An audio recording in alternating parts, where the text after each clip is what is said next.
అభిమానులకి good news అందించేసిన Manas తన భార్య కోసం. అందరికీ తెలిసిన విషయమే మానస్ నాగునపల్లి సోషల్ మీడియాలో ఎంత యాక్టివ్‌గా ఉంటాడో. తన సీరియల్స్‌లో కూడా మంచి మంచి హిట్స్‌ని అందుకోవడంతో ఒక స్టార్ హీరోగా అయితే ఎదిగిపోతున్నాడు. సినిమా అవకాశాలను కూడా దక్కించుకుంటూ కన్నడలో. అటువంటి Manas Bigg Boss reality show ద్వారా ఎంత చేరువయ్యారో తన పెళ్లి వార్తతో కూడా అంతే దగ్గరైపోయాడు అభిమానులందరికీ.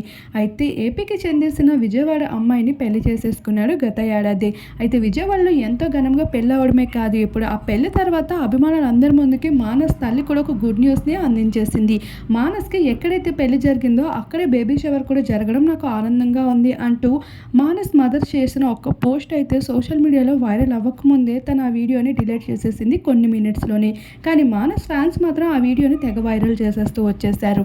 ఇంకా అఫీషియల్‌గా మానస్ అనౌన్స్ చేయకపోయినప్పటికీ తల్లి వీడియోని షేర్ చేసి డిలీట్ చేయడంతో నెటిజన్స్ అయితే తనకి కంగ్రాచులేషన్స్ అంటూ సోషల్ మీడియా వేదికగా అభిమానులు కంగ్రాచులేషన్స్ చెప్తూ కామెంట్స్‌ని అందించడం జరుగుతుంది.